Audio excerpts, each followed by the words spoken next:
Hey guys, Steve Cook here. Wanted to just take some time to share with you about how do you know when it's the right time to do a deal. Now, I'm going to share with you three things to know whether or not it's a deal that you should move forward with. And I will also throw in one qualifier because, from my perspective, I will move forward with any deal if the price is right. And, I'm famous for telling people, well, if you could buy it for $1, would you buy it? And they always say, well, of course I would at that point. And I say, well, then there is no other criteria that's important to you other than price. As long as the price is right, you would buy just about any deal. I have been known to say that sometimes that means the seller has to pay me to take the property off of their hands. And I have made those offers. No one's ever paid me to take a property from them, but I have bought in my career a dozen houses that I paid only $1,000 for, and they were homes that the seller didn't want, neither did I. And so when it came down to it, I just told the seller, I said, "Look, if you're willing to let it go for $1,000, I'll take it." And they said yes. And I'll bet, if I would have said, "I'll give you $1 for it," a number of them probably would have taken $1 for it. But having said that, three things that I think is very important for you to take into consideration when determining whether or not a deal is a deal that you should be doing or not. Number one is, are you forcing the numbers? If you sit here and you come up with your numbers and it tells you that you should be offering a certain amount, and now you make your offer and you're about $10,000, $20,000 off. And if you find yourself sitting down trying to figure out how to cut corners on your repairs, looking for a comp that might justify a little bit higher number, and trying to put a deal together, trying to force the numbers to work, I want to just encourage you not to do that. I've seen many people get very hurt doing that. Sometimes you can be in a very forgiving market. Recently in 2021, we saw just value skyrocketing, prices going up, and that's a forgiving market. It allows you to make mistakes, and you can buy a house, and just by nature of owning that house, you're going to make money because it's going up in value whether you do anything to it or not for the next few months. But you don't have that luxury right now. Most places in the country are pretty stable, stagnant, maybe even decreasing. And so you've got to nail your numbers. Don't force your numbers. When too many people are out there forcing the numbers, they're driving the wholesale value of properties up, and those are investors who come and go. The guys who stay in this business for the long haul are people who hold true to their numbers. Second thing that you really need to know to determine whether or not something is a good deal is the time frame. I don't like long-term deals. I don't like deals that are going to take me, a year or more.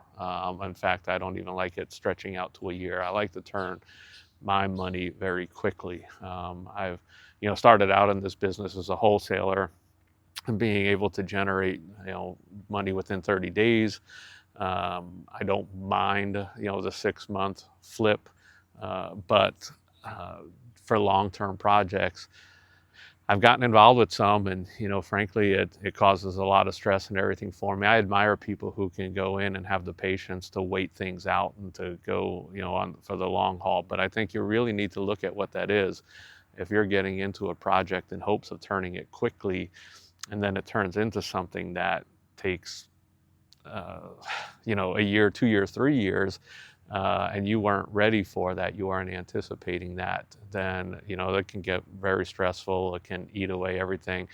I've seen people get involved with deals like that where they've lost everything, and I've seen some people get involved with stuff like that where they've made a killing. And so, I'm not going to say that there's a right or wrong way. I just am not one of those guys who has the patience to wait in something for the long haul. When I see an opportunity to take my profits, I usually take them.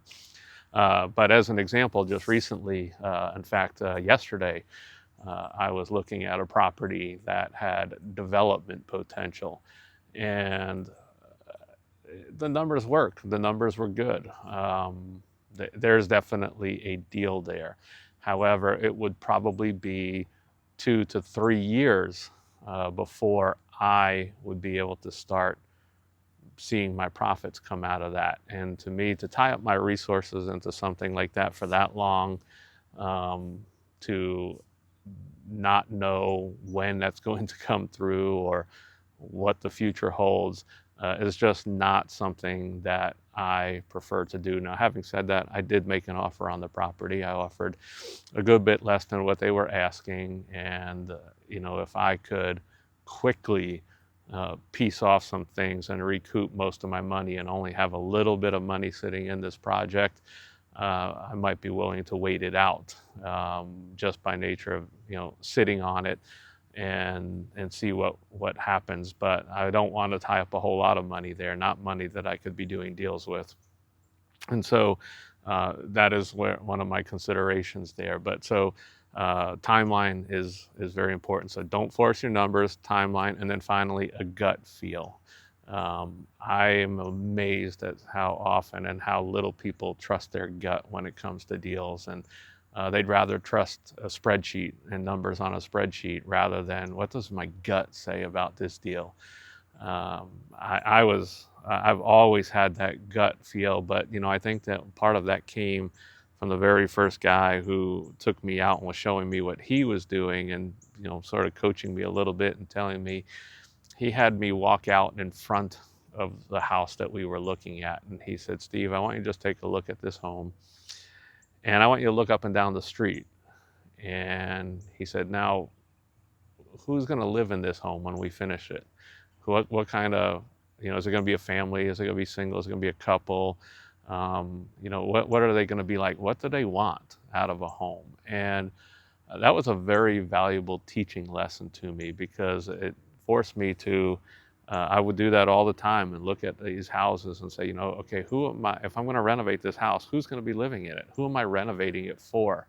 And just getting a good gut feel. And, if I look up and down that street, or just even look at the neighbor's house and see that the neighbor's house is just trashed, and they got all kinds of garbage around, and maybe there's a body shop or a commercial property in the backyard, but right behind them. I know that a family isn't going to really want to live in that house. Somebody isn't going to, a couple who's working hard and wants to pursue the American dream and raise their kids in a good environment. It's just not a home that they're going to want. And so a number of things happen at that point as far as that home is concerned. The value of that house drops because my market for buyers drops significantly. And I might have to look at it then from a different perspective. Who does want to live here? Or who does want this property? Or, there is commercial business right here behind it. Can I turn this into commercial? Does somebody else want it? But I have to look at it with a different eye and recognize that I'm not going to be able to maximize the value of it from the perspective of renovating it so that a family would want to live in that house. And so if my gut says no, I have to back off a little bit, and I have to go back and maybe even look at my numbers and adjust my numbers to accommodate for the lack of, my buyer pool is going to shrink. And so I need to factor that into my numbers. I also have to recognize that it might take me longer to sell it because of the situation. So I really trust my gut. When my gut says this is a good house, I would want to live here. My family would love to be here. Other people love, I'm going all in fast on those houses because those are the ones I can be the most profitable with. They're the best houses. And the same guy who took me out and had me stand in front of the house and look at it from the perspective of, hey, what would you do here? He also taught me this one thing, and I've never forgotten it. He said, Steve, you can overpay for a property in a good neighborhood and you can do okay with it. But if you overpay for a property in a bad neighborhood, you're definitely going to lose money. And there's really no options to, make that a better deal. And so that always stuck with me. So I trust my gut. When I get somewhere and it feels really good, I'm moving quickly on those. I'm trusting my numbers. I'm moving forward. But when I get somewhere and that gut's like, I don't really want to live here, I'm definitely not forcing anything at that point. I'd rather just walk away from those deals and wait for the better one. Now, with that in mind, I also want to discourage you from sitting there saying, hey, I'm just going to always wait for that ideal situation, because we make money dealing with situations that are not ideal. And if you're that person who's always waiting for the ideal, you might not get deals. You might just be sitting on the sidelines, always waiting for the perfect scenario, and that will keep you from ever getting in the game. So I just want to encourage you, don't overanalyze things. Don't take everything that I say as an absolute. Yes, having the great neighborhood, having a motivated seller, as I shared in some other videos, where I can get the numbers perfect, is always the ideal. But we don't always get the ideal, and we learn to make money even when the situation is not ideal in this business. So the numbers are so important. They don't force them. You want to make sure that you're getting the right numbers. You want your gut to tell you that this is the right place to be investing. And you also want to focus on the timeline. I'm not a very patient investor. I don't want to be in a deal for the long haul. I want to take my profits as quickly as I can, turn my money, and get into another deal. And so I don't like to get into anything that's going to be too long. Now, having said that, again, numbers trump it all. If I can buy it for the right price, I'll buy anything. Yeah, again, if I bought it for $1, I can surely walk into a RIA meeting and flip it for $2, and make $1 on it. But hopefully I can flip it for a whole lot more than $2, and I'll make thousands of dollars flipping it to somebody else. So there's a right price on every deal, and I will buy anything for the right price. So keep that in mind. If you have any questions, you want to learn more, I'm always willing to help. Just come over to my Facebook group, Flip4, the number 4, Flip4 Life, and I'm there. Post your questions. I'll give you my all and help you out. Have a blessed day.